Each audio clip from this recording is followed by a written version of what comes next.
ওই কথাটাই।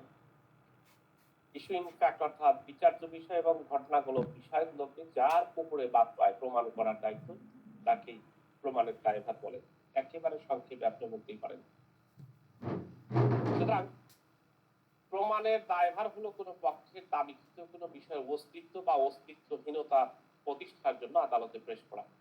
কোনো কিছু তার দাবিকে পেশ করবে অথবা ওই দাবিটাকে অন্য কারোর দাবিটাকে অস্তিত্বহীনতা প্রতিষ্ঠা করার জন্য কি করবে? আদালতে পেশ করবে। তো আপনি যেভাবেই বলেন না কেন, আমি যদি একেবারে আপনাকে সহজ ভাষায় বলি, প্রমাণের দায়ভার বা দায় দায়িত্ব বলতে কি বোঝেন? প্রমাণের দায়ভার বা দায় দায়িত্ব বলতে আমরা বুঝি যে সাধারণ অর্থে একটি ঘটনাকে বা ঘটনার অস্তিত্ব প্রমাণ করা, যার উপরে বাধ্যবাধকতা থাকে আইনে একটা বাধ্যবাধকতা থাকে যে কাকে প্রমাণ করতে হবে। তো কোন একটা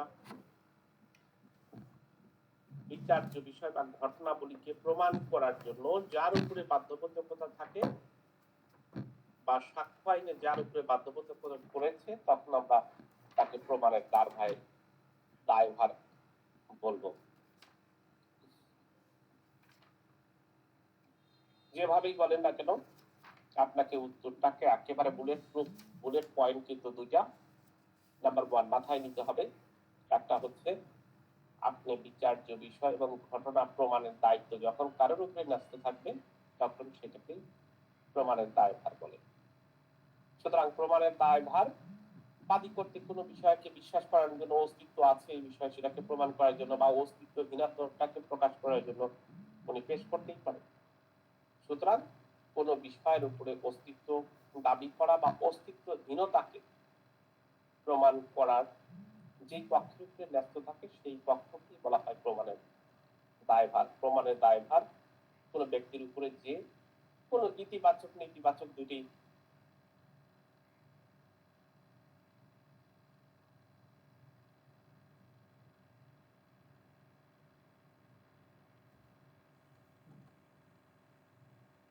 আপনাকে আনসার দিতে হচ্ছে এবং আপনাকে আনসার করতে হচ্ছে।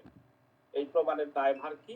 আমরা বিষয়টা বুঝতে পারলাম যে যার উপরে কোনো অস্তিত্ব অর্থাৎ কোনো ইস্যু ইন ফ্যাক্ট অথবা ঘটনার বা তথ্যগুলি প্রমাণের যার উপরে দায়িত্ব থাকে তখন আমরা সেটাকে বলা হয় প্রমাণের দায়ভার। আমরা সহজভাবে একটু বোঝার চেষ্টা করেছি। অনেক কথা বলা আছে, 2-3টা কোটেশন নিয়ে ফেলবেন, 2-3টা কথা মনে রাখবেন যে এই 2-3টা কথার উপরে বেস করে আমি প্রশ্নের অ্যান্সার করব। আজকে কয়েকটা কথা দেখছি, এর মধ্যে গোলাম কিবরিয়া ভাইয়ের খাতাটা দেখলাম। আমার কাছে ওনার খাতাটা কেমন যেন মনে হলো যে আমরা যে বক্তব্যগুলো দিচ্ছি উনি সেই বক্তব্যটাকেই সুন্দরভাবে ওনার খাতায় ফুটিয়ে তুলেছে। দারুণ, আমার কাছে ভালো লেগেছে। আপনারা দেখতে পারেন একটা মামলা কয়ভাবে দায়ের হয়, বুলেট পয়েন্ট গুলো কি উনি বেশ সুন্দরভাবে, মানে কোনো বইই আপনি গোছালো পাবেন না, এক একটা বই এক এক ভাবে লেখেন উনি। 3টা ভাবে মামলা হয়, সিআর মামলা, জিআর মামলা এবং থানায় জেনারেল ডায়েরির মাধ্যমে মামলা হয়। আর একটা কথাও বলে দিতে পারেন, সেটা ইউরি কেস যে হয় সেটাও যুক্ত করে দিতে পারেন, তাহলে আরো নজরে বেশি আসে। আনন্যাচারাল ডেথের কেসেস হয় অ্যাকর্ডিং টু, ওখানে ব্র্যাকেটে লিখে দিলেন according to section 8 174 number section অনুযায়ী এটা হয়। সো প্রমাণের দায়ভার থেকে আমাদের এই প্রশ্নটা খুবই গুরুত্বপূর্ণ এবং এই প্রশ্নটা প্রথম প্রশ্নটাই আছে প্রমাণের দায়ভার কার উপরে ন্যস্ত থাকে বা প্রমাণের দায়ভার বলতে আপনি কি বোঝেন। 101 নম্বর সেকশনে সবসময় যিনি কোনো বিষয়ের উপরে অস্তিত্ব দাবি করেন, অর্থাৎ আপনি দাবি করছেন যে এই সম্পত্তিটা আমার, আপনি দাবি করছেন এই স্কুলে আপনি একজন শিক্ষক, এই যে কোনো বিষয়ের উপরে আপনি দাবি করছেন, তাহলে আপনাকে প্রমাণ করতে হচ্ছে আইনগতভাবে কোনো আইনগত অধিকার যদি দায় সম্পর্কে আপনি রায় কামনা করেন আদালতে, তাহলে আপনাকে প্রমাণ করতে হবে। অ্যাকর্ডিং টু সেকশন 101 থেকে বলেছে প্রথম কথাই হচ্ছে প্রমাণের দায়িত্ব যিনি কোনো কিছু দাবি করবেন এবং সেই দাবির উপরে প্রতিষ্ঠা করতে চাবেন। একটা উদাহরণ যদি আমরা বলি, বিয়ের দখলে একটা জমি এ নিজের দাবি করে মোকদ্দমা দায়ের করে উক্ত জমির সমর্থনে একে কি করতে হবে, যেহেতু সে বলছে আমার জমি, তাহলে একেই কিন্তু প্রমাণ করতে হবে যে এই সম্পত্তিটা আমার এই কাগজপত্রে দিয়ে আছে, কিন্তু সেখানে জোর করে দখল করে রেখেছে। আপনি যেহেতু দাবি করছেন, দাবিটা যেহেতু আপনি করছেন, তাহলে আপনাকেই প্রমাণ করতে হবে। 110 নম্বর একটা সেকশন আছে, আপনারা যদি একটু দেখেন 110 এর কথা আমি কেন বললাম, দেখলাম দেখেন 110 নম্বর সেকশনে একেবারে খুব গুরুত্বপূর্ণ একটা কথা বলা আছে। 110 নম্বর সেকশনে কথা বলা আছে মালিকের প্রমাণের দায়িত্ব, অর্থাৎ কোনো ব্যক্তি যদি সম্পত্তি দখলে থাকে তাহলে ধরেই নেওয়া হয় তো সেই ব্যক্তির সম্পত্তি দখলে, বেদখল হইতে পারে, বেদখল করে কেউ রাখতে পারে, কিন্তু প্রমাণের দায়িত্ব কার? যিনি বলছেন যে ওই সম্পত্তি ওনার না, তাকে প্রমাণ করতে হবে। কারণ সাধারণত আইনের পরিভাষায় যে দখল করে আছেন তারই তো সম্পত্তি হওয়ার কথা। এখন ব্যতিক্রম গুলো হচ্ছে বেদখল করে রাখে, তাই না? যার সম্পত্তি তাই সেই তো দখলে থাকবে, এটাই তো স্বাভাবিক কথা। অস্বাভাবিক কথা হচ্ছে মাঝে মাঝে যে ঘটনাগুলো ঘটে, কি ঘটনা ঘটে, দখল করে নেয় সম্পত্তিগুলো। তো খুব গুরুত্বপূর্ণ একটা উদাহরণ দিয়ে দিবেন, যে কোনো একটা উদাহরণ সেট করবেন। আর একটা প্রশ্ন আপনাকে করবে, তাহলে প্রথম কথা হচ্ছে আমাদের প্রমাণের দায়ভার কি, এইটা আমরা বুঝতে পারলাম। তারপরে আমরা আরো দুইটা বিষয় একটু খেয়াল করব, এই দুইটা বিষয় দেখবেন স্পেসিফিকলি আইডেন্টিফাই করা ভেরি মাচ ডিফিকাল্ট। সাধারণত 101 নাম্বার সেকশনে বলছে মামলা প্রমাণের দায়ভার, অর্থাৎ যিনি কোনো বিষয়ের উপরে অস্তিত্ব দাবি করবেন তিনি আইনগতভাবে যে ওই সম্পত্তিতে অধিকারী, এটা প্রমাণের দায়িত্ব তার উপরে পাঠাবে। সুতরাং এটা কি হচ্ছে, মামলা যিনি করেছেন তার উপরে, কিন্তু দ্যাটস ওয়াই মামলা প্রমাণের একটা প্রশ্ন বিভিন্ন বইতে বিশেষ করে লিখিত মাস্টার্সে ওই দুইটা শব্দ ব্যবহার করেছে, প্রমাণের দায়ভারকে সংক্ষিপ্ত করে ওইটাকে শব্দযুক্ত করেছে, যে প্রমাণের দায়ভার দুই প্রকারের, দুই ভাবে প্রমাণের দায়ভার ব্যবহার করা হচ্ছে। নাম্বার 1 মামলা প্রমাণের দায় দায়িত্ব, যেটাকে আমরা বলছি 101 নাম্বার সেকশনে, সেখানে স্পষ্টভাবে কিন্তু বলছে যেই ব্যক্তি মামলা করবে, মামলা করবে মানে যেই ব্যক্তি কোনো কিছু দাবি করবে, মামলা করা মানে সেই তো দাবি করছে, তাই না?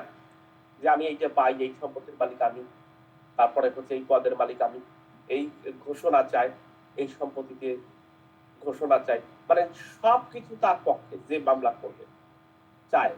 এই যে সবকিছু চাচ্ছে, সম্পত্তি তার, পদের অধিকার তার, ডিক্লারেশন তার দরকার, এইগুলোকে প্রমাণ দায় দায়িত্ব যিনি মামলা করেছেন তার উপরে। তাহলে মামলা 1 নাম্বার হচ্ছে মামলা প্রমাণের দায় দায়িত্ব তার, যিনি মামলাটা দায়ের করেছেন তিনি, অর্থাৎ যিনি কোনো ঘটনাকে অস্তিত্ব প্রমাণ করতে চান, সেটাকে বলা হচ্ছে আমরা মামলা প্রমাণের দায় দায়িত্ব।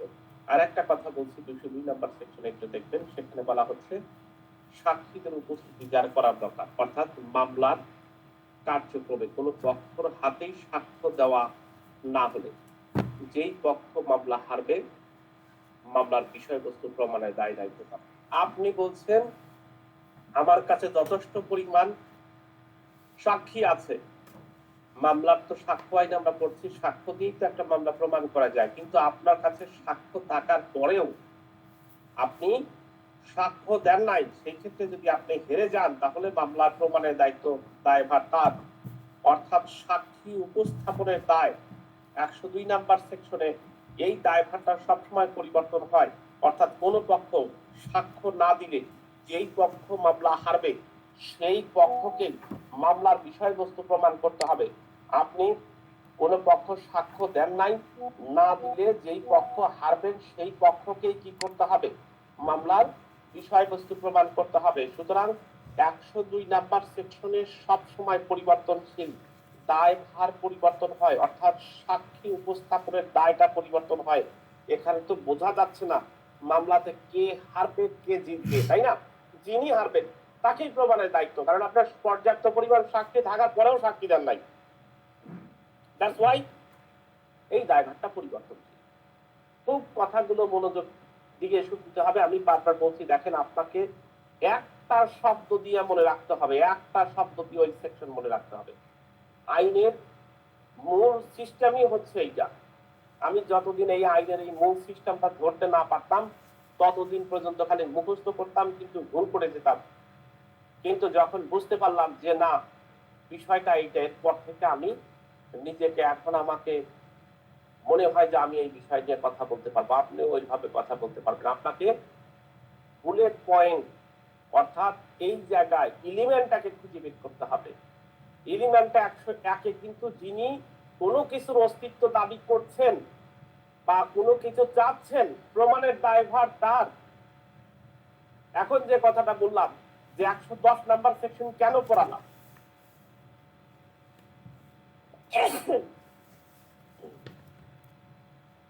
110 নাম্বার সেকশন এই জন্য আমরা পড়লাম যে একজন ব্যক্তি দখলে আছে। স্বাভাবিকভাবে একজন ব্যক্তি যদি দখলে থাকে সম্পত্তির মালিক তিনি, এইটাই তো ধরে নেওয়া হবে। কিন্তু আর একজন ব্যক্তি বলতেছে যে ও তো দখলে আছে, ঠিক আছে, বাট আসলে সম্পত্তির মালিক সে না। তাহলে এই যে আপনি বলছেন যে আসলে সে না, স্বাভাবিক দৃষ্টিতে আমরা যদি মনে করি যে যিনি দখলে আছেন তিনিই সম্পত্তির মালিক, কিন্তু আপনি দাবি করছেন না উনি সম্পত্তির মালিক না, তাহলে আপনি যে দাবি করছেন যে উনি সম্পত্তির মালিক না, আপনাকেই প্রমাণ করতে হবে।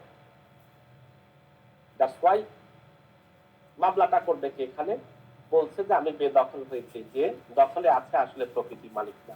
এই জন্য 101-এর সাথে 10-এর কথা বলছি। নাম্বার 2 যেটা বলছি 102 নাম্বার, কিছু কি বোঝা যাচ্ছে আমার কথা, নাকি একটু জটিলতা হয়ে যাচ্ছে?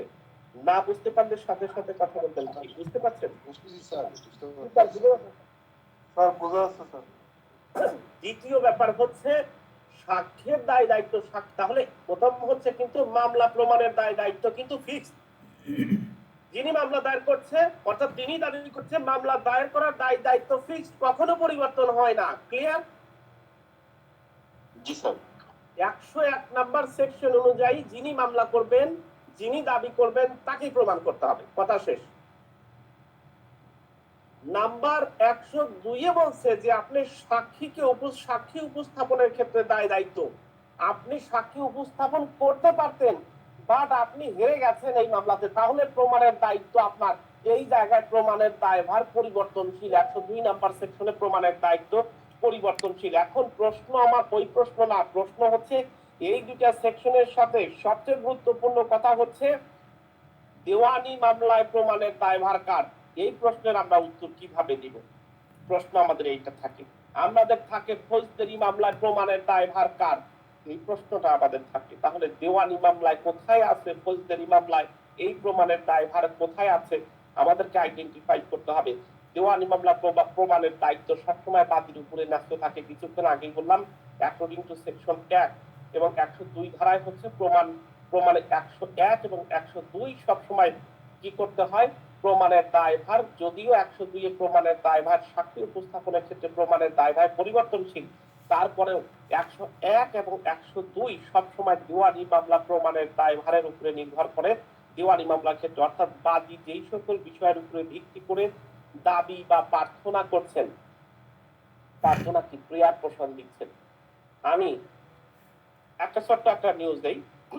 রাত কাল আমার খুব শুভাকাঙ্ক্ষী দুইজন, অত্যন্ত ধন্যবাদ, আমি সবার সামনে কোনো কিছু বলতে চাচ্ছি না, খুব শুভাকাঙ্ক্ষী ওনারা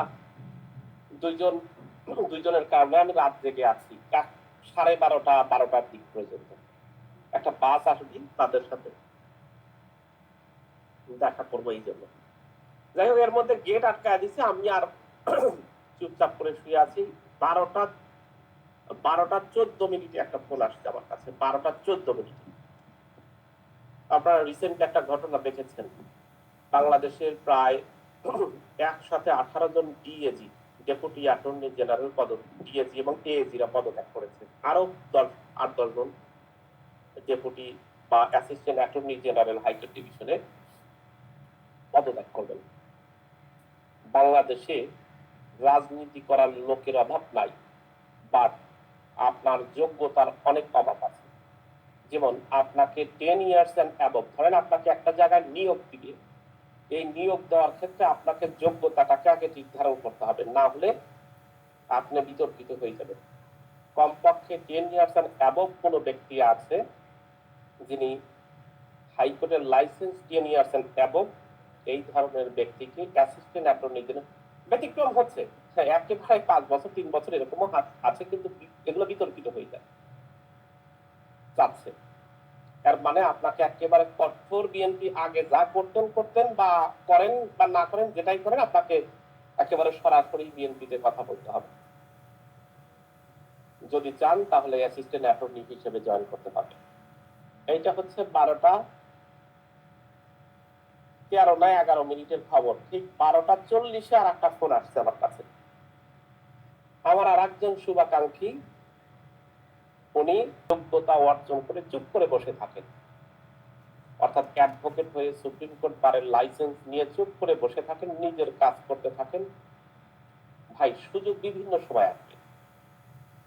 ওই যে আমরা ছোটবেলায় শুনছি যে প্রেম নাকি সবার জীবনে আসে, তো আল্লাহ সুযোগ আপনাকে যে কোনো ভাবে আপনাকে করা নাড়বেই। সো আমি এই কথাটার অর্থ হলো, যারা লিখছেন, আমি প্রত্যেক জনের খাতা কিন্তু আজকে একেবারে A to Z পড়েছি। লেগে থাকেন ভাই, এই কথাটা আমি বলার জন্য এত গল্প গুজব করলাম। লেগে থাকেন, অন্য জনেরটা দেখেন কি লেখার চেষ্টা করেছে, কেন এরকম হচ্ছে, আপনারটা কেন হচ্ছে। আপনি হঠাৎ করে মনে থাকতেছে না কি পয়েন্ট গুলো কি। তাহলে এই যে দুটা সেকশন নিয়ে বারবার আমি আলোচনা করছি, এখানে সবচেয়ে ভয়াবহ দুটা কথা আছে। সেটা হচ্ছে প্রমাণের দায়ভার, একটা পরিবর্তনশীল আর একটা হচ্ছে পরিবর্তন না স্থিতিশীল, অর্থাৎ বাদী পক্ষকে প্রমাণ করতে হয়। এই দুইটা ক্ষেত্রেই সিভিল মামলাতে ব্যবহার করা হয়। কোথায়? সবসময় সিভিল মামলাতে ব্যবহার করা। এমন একটা জগৎ তৈরি হয়ে যাবে আপনার এই ল প্রফেশনে, আমি আপনাকে বললাম, কেউ ভাতই পাচ্ছে না। কেউ দেখবেন যে একেবারে ঠিক মতো এগুলো মানুষ মাঝে মাঝে ইন্সপাইরেশনের কথা আপনাকে বলতে চাই, এই জন্য আমি বলি যে আপনারা ভালোভাবে পড়েন। কেউ দেখবেন যে একেবারে গ্রাউন্ড মাউন্ট ধুতেই পারছে না, অবস্থা খারাপ। আবার কেউ একেবারে বেছে বেছে কাজ করতেছে, আপনার সময় নাই। এ পরিমাণ চাপ। একটা সময় যখন ঢাকা বারে জয়েন করলাম 13 সালে 14 সালের দিকে, আমি মামলাই পাই না। কি অবস্থা, একটা দুটা মামলা থাকে। আমরা হলো উত্তরবঙ্গের লোক, আমাদের কেরা ঢাকায় ছিল। একবার ভাবতে শুরু করলাম যে কর্পোরেট কি করে। দেখি এক সিনিয়র পেয়ে গেলাম, উনি হচ্ছে একটা করে রিট করে, ব্যাংকের একটা করে মামলা করে, 1 লাখ 2 লাখ 3 লাখ টাকা করে নেয়। ভাবলাম যে এটা তো একেবারে সহজ জিনিস।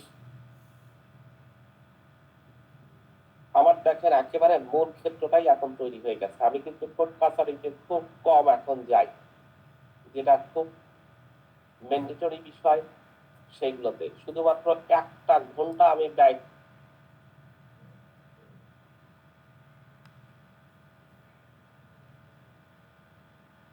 ওই একটাতেই 1 ঘন্টাই আপনার 3,000 টাকা করে ইনকাম। যদি আপনি 6 ঘন্টা সময় দেন তাহলে 6টা যদি ওপিনিয়ন করেন কত টাকা।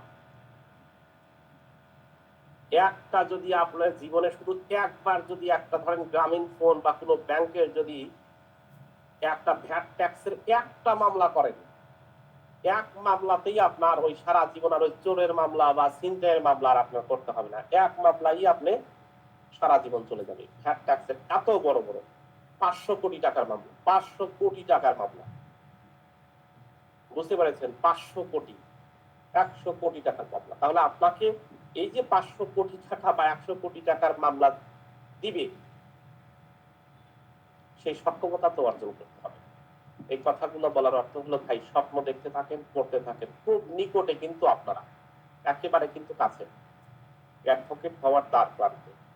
এই সুযোগ যেন কোনোভাবেই না হারান, এইটা হলো আমার কথা। টাকা পয়সার চিন্তা একদমই করার দরকার নাই। অ্যাডভোকেট হন, টাকা পয়সাও আলটিমেটলি আপনি পেয়ে যাবেন, একেবারে সোজা। টাকার পিছনে দৌড়াতে হবে না। কিন্তু ভাই একটু কষ্ট করে অ্যাডভোকেটটা পেয়ে নেন, দেখেন কি অবস্থা হয়, আর নিজেকে ওইভাবে তৈরি করেন, হবে সবকিছু। তো এই দুইটা সেকশন থেকে 2 রকম প্রশ্ন করে। প্রমাণের দায়ভার, দেওয়ানি মামলার উপরে বার্তায় আলোচনা করুন। প্রমাণের দায়ভার, ফৌজদারি মামলার উপরে প্রমাণের দায়ভার আলোচনা করুন। তাহলে প্রমাণের দায়ভার কি প্রথমত কিন্তু আমরা পড়ে ফেললাম 2 এবং 3। 1 এবং 2, সেখানে প্রমাণের দায় দায়িত্ব সিভিল মামলাতে অর্থাৎ বাদী পক্ষের ক্ষেত্রে মামলাটা প্রমাণের দায়িত্ব হচ্ছে।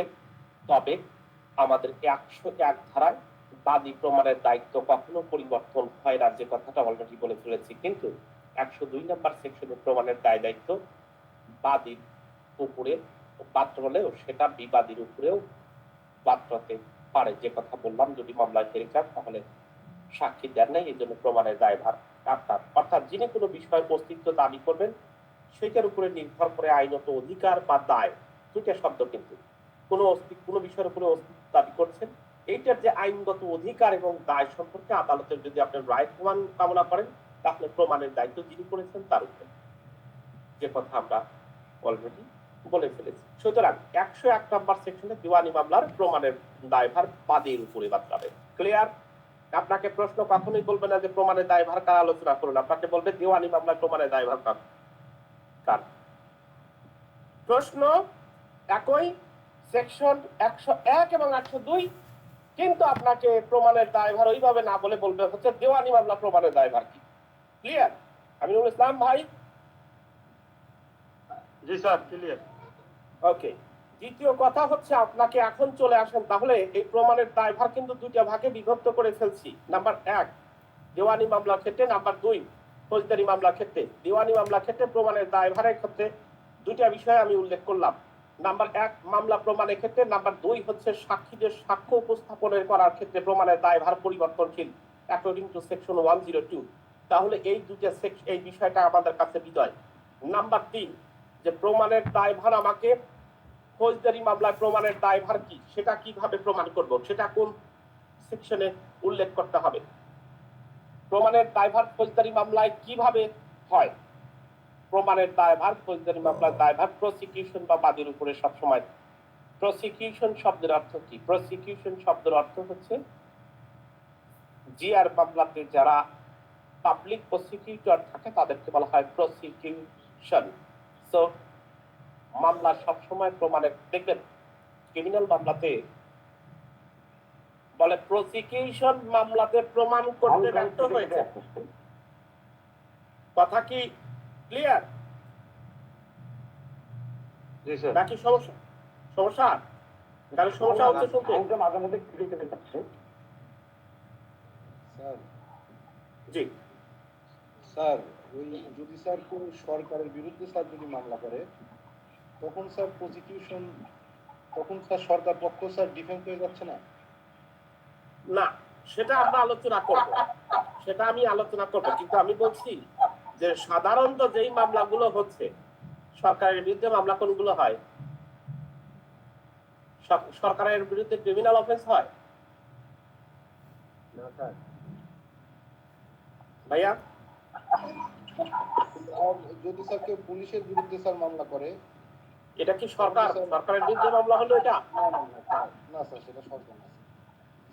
ভাইয়া স্টেট পুলিশ কোনো অপরাধ করলে, ম্যাজিস্ট্রেট কোনো অপরাধ করলে তার দায় দায়িত্ব সব তার নিজের ব্যক্তিগত। জি স্যার, বুঝতে পারছি স্যার। তাহলে একটা বিষয় কি খেয়াল করছেন, যতগুলা মামলার রায় হচ্ছে একটা কথা বলছে সব সময় যে প্রসিকিউশন মামলা প্রমাণ করতে ব্যর্থ হয়েছে, এই কথা বলছে মুফাসসিরুল ভাই? জি স্যার। এই কথা বলছে না? জি স্যার। যে প্রসিকিউশন পক্ষ মামলা প্রমাণ করতে ব্যর্থ হচ্ছে, কখনো কি বলছে যে আসামি পক্ষ মামলা প্রমাণ করতে ব্যর্থ হচ্ছে? না স্যার, সেটা বলেনি। প্রসিকিউশন পক্ষ কি কারা? আসামি পক্ষকে কি প্রসিকিউশন পক্ষ বলা হয়? না স্যার। প্রসিকিউশন বাদী পক্ষ প্রসিকিউশন। তাহলে আমরা যদি বলি প্রসিকিউশন পক্ষ মামলা, প্রসিকিউশন পক্ষ হচ্ছে যিনি মামলার বাদী তাকে বলা হয়, তাহলে যদিও সিভিল মামলার ক্ষেত্রে 101 নাম্বার সেকশন আমরা যুক্তি প্রকাশ করছি, কিন্তু আমরা 101 নাম্বার সেকশন অনুযায়ী অপরাধের অস্তিত্ব অর্থাৎ দাবিকারী অর্থাৎ প্রসিকিউশন পক্ষকেই প্রমাণ করতে হয়। এটা কি রিলেটেড? এটার সাথে কি যায়? স্যার যাচ্ছে তো, যাই তো স্যার। প্রমাণের দায়ভার কার? যিনি মামলাটা করেছেন। আসলে ফৌজদারি মামলায় প্রমাণের দায়ভার 101 নিয়ে বিতর্কিত আছে, 101 ব্যবহার করবেন না। প্রমাণের দায়ভার ফৌজদারি মামলার ক্ষেত্রে 3টা সেকশন ব্যবহার করবেন। Number 1 301, sorry 103, number 2 105, number 3 106। তবে এই কথাটা বললে যদি কেউ বলে প্রমাণের দায়ভার বাদীর উপরে বর্তাবে, আর ফৌজদারি মামলাতে বলছে প্রমাণের দায়ভার প্রসিকিউশন পক্ষের উপরে বর্তাবে। অর্থাৎ প্রসিকিউশন, ওইটাকে যদি আপনি প্রসিকিউশন শব্দটাকে যদি ব্যাখ্যা করেন, প্রসিকিউশন হচ্ছে বাদী পক্ষ, অর্থাৎ স্টেটকে বলা হয় প্রসিকিউশন পক্ষ, স্টেট ভার্সেস অমুক।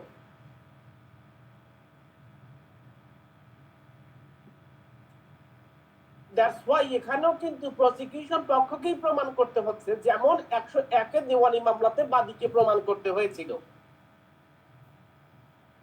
ফৌজদারি মামলাতে স্পেসিফিকলি 3টা সেকশনের কথা বলেছে, 103, 105 এবং 106। সেই 103 এ ঘটনা কি, 105 এ কি, 106 এ কি? 103 হচ্ছে অভিযুক্ত যদি আসামি, যিনি অভিযুক্ত বা আসামি পক্ষ কোন ঘটনার অস্তিত্ব প্রমাণ করতে চান, ওই ঘটনাকে তাকেই প্রমাণ করতে হবে। অর্থাৎ উনি যদি প্লি অফ এলিজি প্রমাণ করতে চান যে ঘটনার সময় আমি উপস্থিত ছিলাম না, অর্থাৎ এ দাবি করেছে বীর বাড়িতে চুরি করেছে এবং বি আদালতে জানায় যে চুরির সময় তিনি লন্ডনে ছিলেন, উনি বাংলাদেশেই ছিলেন না, জেলা তো দূরের কথা, লন্ডনে ছিলেন। তাহলে প্রমাণের দায়ভার কি হয় তখন? যিনি ভিন্ন কোনো কিছুর অস্তিত্ব কামনা করছেন যে আমি আসলে বাংলাদেশেই ছিলাম না, আমি লন্ডনে ছিলাম। দ্যাটস ওয়াই এই 103 নাম্বার সেকশনে ফৌজদারি মামলার ক্ষেত্রেই শুধু প্রযোজ্য, অভিযুক্ত ব্যক্তি যদি ভিন্ন কোনো কথা বা ভিন্ন কোনো ঘটনা, একটা শব্দ কথা না, সব একেবারে সরাসরি ভিন্ন কোনো ঘটনার অস্তিত্ব, এক কথায় শেষ করে দিবেন। যদি কোনো আসামি বা অভিযুক্ত কোনো ঘটনার অস্তিত্বটাকে আদালতে বিশ্বাস করাতে চায়, ভিন্ন কোনো অস্তিত্ব, যেই ঘটনার সাথে আদালতে আমি এখানে ছিলাম না, ঘটনার সময় আমি রাজশাহী ছিলাম, এরকম যদি কেউ প্রমাণ করতে যায়, তাহলে তাকেই প্রমাণ করতে হবে যে আসলে আপনি ঘটনার সময় সেখানে উপস্থিত ছিলেন না। এটা স্পেসিফিকলি ওনলি ফর ক্রিমিনাল প্রসিডিউরের, ক্রিমিনাল কেসের ক্ষেত্রে ব্যবহার করা হয়। একই সাথে 105 নাম্বার সেকশনেও দ্বন্দ্ববিধির 2টা বিষয় বলা হয়েছে, জেনারেল এক্সেপশন বা বিশেষ ব্যতিক্রম।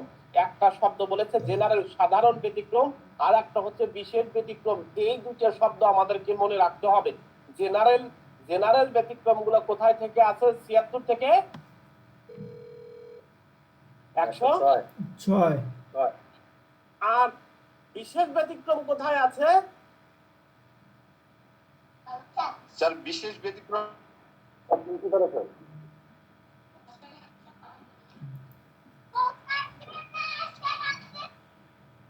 বিশেষ ব্যতিক্রম কোথায় আছে? বিশেষ ব্যতিক্রম কি প্রাইভেট ডিফেন্স হবে স্যার? হ্যাঁ, বিশেষ ব্যতিক্রমটা কি প্রাইভেট ডিফেন্স?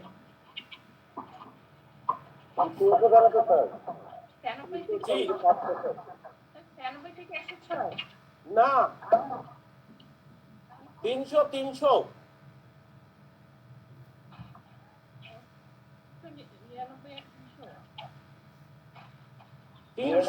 আসসালামু আলাইকুম।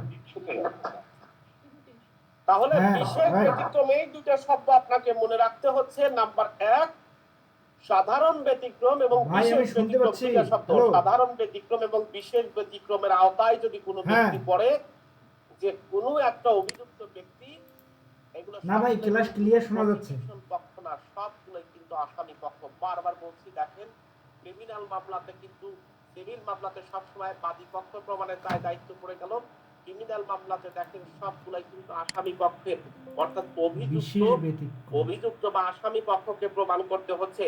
সো 103 নাম্বার সেকশনের অনুযায়ী অভিযুক্ত বা আসামি পক্ষকে প্রমাণ করতে হচ্ছে সে আসলে প্লি অফ ভেরিফাই, কারণ ওকে সে ঘটনার সময় উপস্থিত ছিল না। 103 ঠিক 105 নাম্বার সেকশনে ওই অভিযুক্ত ব্যক্তি অথবা যিনি আসামি তিনি বলছেন আমি 2টা ক্ষেত্রে এখান থেকে মাপ পাবো। নাম্বার 1, আমি আসলে অপরাধ ঘটাইছি কিন্তু আমি সাধারণ ব্যতিক্রম অথবা আমি বিশেষ ব্যতিক্রমের মধ্যে পড়ি। তাহলে এই যে আপনি সাধারণ ব্যতিক্রমের মধ্যে পড়েন বা আপনি বিশেষ ব্যতিক্রমের মধ্যে পড়েন, এইটা প্রমাণের দায়িত্ব তখন আসামির উপরে পড়ে যায়। আপনি প্রমাণ করেন কিভাবে আপনি বিশেষ ব্যতিক্রমের মধ্যে পড়ে গেলেন, আপনি প্রমাণ করেন কিভাবে আপনি সাধারণ ব্যতিক্রমের মধ্যে পড়েন। আসেন কোর্টে বলেন, এটা প্রমাণের দায়িত্ব সবসময় আসামির উপরে বর্তাবে। ঠিক একইভাবে 106 নাম্বার সেকশনের কথা যদি বলি, বিশেষ ঘটনা, দেখেন 3-4টা শব্দ আপনাকে মনে রাখতে হচ্ছে। 105 নাম্বার সেকশনে আমরা স্মরণ রাখতেছি সাধারণ ব্যতিক্রম এবং বিশেষ ব্যতিক্রম, বুলেট পয়েন্টে যা, এইটা মনে রেখেই আপনি লিখবেন। 106 নাম্বার সেকশনে কোনো আসামি আরো 2টা বিষয় আপনাকে মনে রাখতে, প্রশ্ন কিন্তু ভাই আসবে, প্রশ্ন কিন্তু এখান থেকে রেগুলার আসে। সো সিভিল মামলার ক্ষেত্রে বাদী পক্ষ সবসময় প্রমাণ করছে, তবে প্রমাণের সাক্ষী প্রমাণের ক্ষেত্রে, সাক্ষী দেওয়ার ক্ষেত্রে প্রমাণ যিনি হারবেন এটা পরিবর্তনশীল। কিন্তু ক্রিমিনাল মামলাতে সবসময় আসামি পক্ষ প্রমাণের দায়ভার চলছে, বিশেষ করে 103, 105 এবং 106। 103-এ বলবেন প্লি অবেলি ভাই আপনি এই ঘটনার সময় উপস্থিত ছিলেন না। 105 নাম্বার সেকশনে 2টা শব্দ আপনি মনে রাখবেন, সাধারণ ব্যতিক্রম এবং বিশেষ ব্যতিক্রম। অর্থাৎ আপনি সাধারণ ব্যতিক্রম ঘটনা ঘটিয়েছেন কিন্তু আপনি সাধারণ ব্যতিক্রম বা বিশেষ ব্যতিক্রমের মধ্যে পড়েন, তাহলে আপনাকে প্রমাণের দায়ভার তার। ঠিক 106 নাম্বার সেকশনে কোনো বিশেষ ঘটনা যদি কোনো ব্যক্তি, এই জায়গায় কিন্তু ওই জায়গায় কিন্তু বলছে বিশেষ ব্যতিক্রম সাধারণ ব্যতিক্রম, 106 নাম্বার সেকশনের শব্দটা হচ্ছে বিশেষ ঘটনা। অভিযুক্ত বা আসামিকে যেই বিশেষ ঘটনা সম্পর্কে, ঘটনা এটা কিন্তু বিশেষ ব্যতিক্রম না, এখানে কি পয়েন্ট বা মনে রাখার জায়গায় হচ্ছে বিশেষ ঘটনা। কোন বিশেষ ঘটনা যদি আসামির অবগতির মধ্যে থাকার কথা, আসামির অবগতির মধ্যে থাকতে হবে, তাহলে তাকেই প্রমাণ করতে হবে। যেমন এ যদি বিনা টিকিটে ট্রেনে ধরা পড়ে, তাহলে ওই অভিযুক্ত ব্যক্তিকেই প্রমাণ করতে হবে যে সে টিকিট কেটেছিল। আবার কোন, এই প্রশ্নটা একটু ভিন্ন টাইপের প্রশ্ন হয়ে যায় যে একজন, ওই যে কথা বলছি যে আমরা স্ত্রী হত্যা মামলার উদাহরণটা ডাইরেক্ট দেয়, যে স্বামীর সাথে স্ত্রী থাকবে একই ঘরে একই জায়গায়, সেই ক্ষেত্রে ওই বাড়িতেই যদি স্ত্রী হত্যা হয় তাহলে সরাসরি আসামি হিসেবে স্বামীকেই বলা হয়। কেন স্বামীকে প্রমাণ করতে হয় যে এই ঘটনাটা তো স্বামীর জানার কথা যে কিভাবে তার ওয়াইফ মারা গেছে, তাই না? যদি উনি বলে যে না আসলে আমি মানি নাই, আমি ছিলাম না, তাহলে তাকে প্রমাণ করতে হবে। এইটাকে বিভিন্ন সময় কিন্তু আপনাকে এটা সেন্স করে দেয়। সো দেওয়ানি মামলা এবং ফৌজদারি মামলার দায়ের ভিন্নতা প্রমাণ আলোচনা করুন। এইভাবে যদি প্রশ্ন করে তাহলে আপনাকে দাবি প্রতিষ্ঠা এবং সাক্ষ্য উপস্থাপনের ক্ষেত্রে দেওয়ানি কার্যবিধির 100 এবং 102 নাম্বার সেকশন আলোচনা করবেন। ঠিক একইভাবে যখন প্রমাণের দায় দায়িত্ব পরিবর্তনশীল হয় তখন আপনি কিভাবে পরিবর্তন হচ্ছেন সেই বিষয়গুলোকে প্রমাণ করার চেষ্টা করবেন।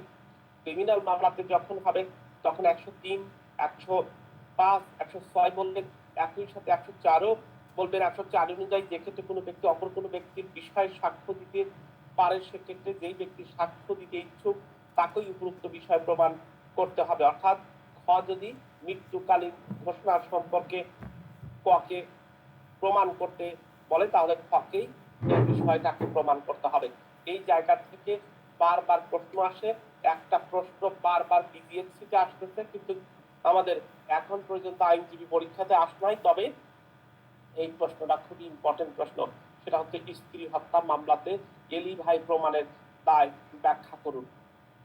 যে কথা কিছুক্ষণ আগে বললাম, সাক্ষ্য আইনের 106 অনুযায়ী যখন কোনো ঘটনা, বিশেষ ঘটনা অভিযুক্ত ব্যক্তির বিশেষভাবে জ্ঞান বা অবগতি হওয়ার কথা থাকলেও তিনি কি করেছেন যে একজন স্ত্রী হত্যা মামলার ধারাটা বিশেষভাবে প্রয়োগ করা হয়। কারণ কি, স্বামী স্ত্রী যখনই একই সময় একই বাড়িতে বসবাস করতে থাকে তখন স্ত্রীর মৃত্যু হয়, সেই স্ত্রীর মৃত্যুর ঘটনাটুকু অবশ্যই স্বামীর জানার কথা, কারণ একই বসবাসে একই বাড়িতে বসবাস করে থাকে।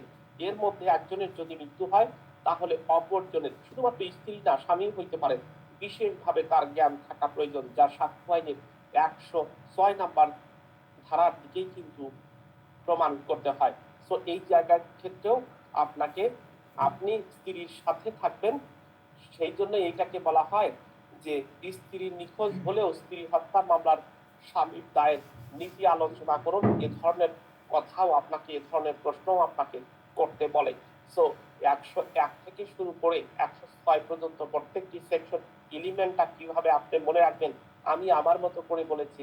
কখনো সাধারণ ব্যতিক্রম, জেনারেল এক্সেপশন, স্পেশাল এক্সেপশনের কথা বলেছি, কখনো স্পেশাল ঘটনার কথা বলেছি যেটার বিষয় জানার কথা, বাদীর প্রমাণের দায়ের কথা বলেছি, বিবাদী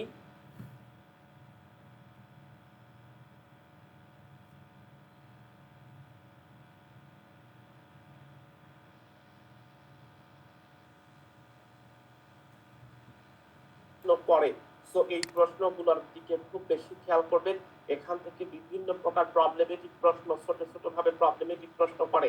এ চুরির দায়ে বি কে অভিযুক্ত করে, এ আদালতে বিশ্বাস করাতে চায়, কি বিশ্বাস করাতে চায় যে সে চুরির কথা নিকট স্বীকার করেছে, সুতরাং বি আদালত থেকে বিশ্বাস করতে চায় যে সে সময় সুপন্নত্র ছিল, যে কথা আমরা বলছি প্লি অফ এলিভাই হিসেবে সে প্রমাণ করতে। এইরকম করে বিভিন্ন ঘটনা দিবে, স্বামী মৃত্যু, স্ত্রীর মৃত্যু, একজন জমি দখল করেছে, এই সমস্ত বিভিন্ন রকম উদাহরণ দিবে, কিন্তু আপনার সব উত্তর কিন্তু ওই সেকশন গুলোতেই রয়ে গেছে।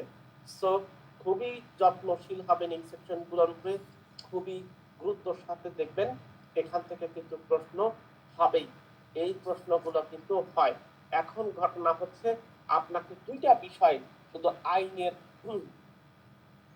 আমাকে আজকেও একটু তাড়াতাড়ি, এত পরিমাণ মানে দিন যত যাচ্ছে তত আরো বেশি টাইট হচ্ছে সময়টুকুকে, আমাকে আজকেও একটু তাড়াতাড়ি লিভ নিতে হবে। তবে আমি প্রতিদিনই থাকবো, মানে সেটা আগে লিভ নেই বা পরে লিভ নেই বা যেভাবেই লিভ নেই না কেন, আমাকে প্রতিদিনই আমরা থাকবো। আপনাদের স্পেশালি দুইটা বিষয় নিয়ে আমি পড়ার কথা বলবো। নাম্বার 1 প্রমাণের দায় দায়িত্ব কার, নাম্বার দুই হচ্ছে একটা সেকশন থেকে বারবার প্রশ্ন আসছে, সেটা হচ্ছে প্রতিবন্ধকতা বা স্বকার্যজনিত বাধা বা স্টোফেলস নীতি কি, এটা আলোচনা করুন। কোন পক্ষের বিরুদ্ধে এই নীতি কার্যকর হয়, স্টোফেলস নীতির প্রয়োগ সম্পর্কে আলোচনা করুন। ভাড়াটিয়া বা মালিকের স্টোফেলস নীতি কি, অনুমতি গ্রহণের বিরুদ্ধে স্টোফেলস নীতিটা কি। এই যে স্টোফেলস নীতি আমরা পড়েছি যে একবার যদি কোনো কিছু কেউ স্বীকার করে পরবর্তীতে সেটা কেউ অস্বীকার করতে পারবে না, ভেরি ভেরি ইম্পর্টেন্ট। এই জায়গা থেকে কিন্তু স্টোফেলস নীতি থেকে প্রশ্ন পাবেন। সুতরাং প্রমাণের দায় দায়িত্ব এবং স্টোফেলস নীতি দেখেন, আমি আরো কমায়া দেব, আমরা এইগুলাকে পড়ে রাখছি। আমি আপনাকে আরো বলবো যে ভাইয়া এই 4টা প্রশ্ন বা 5টা প্রশ্ন আপনি একেবারে তীক্ষ্ণ নজরে রাখেন, বা এই 6টা বা 7টা প্রশ্ন তীক্ষ্ণ নজরে রাখেন, আর গুলো দেখে যান, কারণ হচ্ছে বিপদ আপদ যদি হয়ে যায় যেন আমরা সেখান থেকে অ্যান্সার করতে পারি। এই তীক্ষ্ণ দৃষ্টির মধ্যে যেই কথাগুলো বলছি আমরা, একটা হচ্ছে দালিলিক প্রমাণ সম্পর্কে আপনাকে ভালোভাবে পড়তে হবে, দালিলিক প্রমাণ এবং মৌখিক প্রমাণ। দ্বিতীয় নাম্বার হচ্ছে স্টোফেলস নীতি, নাম্বার প্রমাণের দায়িত্ব, 3 নাম্বার হচ্ছে প্রমাণের দায় দায়িত্ব, 4 নাম্বার হচ্ছে যে বার্ডেন অফ প্রুফ। এই 4টার মধ্যে থেকেই এই বার্ডেন অফ প্রুফ একটা, সরি আমরা কি এর নাম, সেটা হচ্ছে ওই 32 নাম্বার সেকশন, যেটা হচ্ছে মৃত্যুকালীন ঘোষণা। এইগুলোর মধ্যে থেকে বিভিন্ন সময় বারবার প্রশ্ন আসছে, কিন্তু তারপরে আমাদের এই যে বিভিন্ন রকম অ্যাডমিশন কনফিউশনের মধ্যে পার্থক্য কিভাবে হয়, সেগুলো আমাদের কিন্তু খুব ভালোভাবে জানতে হবে। তাহলে আমি আর বেশি কথা বলতে চাচ্ছি না, আপনারা আলোচনা চালিয়ে যান। আমাদের গোলাম কিবরিয়া ভাই বা অন্যজন নিয়ে আলোচনা করতে চান, এর মধ্যে প্রায় 10 জন ব্যক্তি অপেক্ষা করছে, বারবার ফোন দিচ্ছে, আমাকে ওখানে একটু যেতে হবে। আপনারা একটু কষ্ট করে কন্টিনিউ করেন।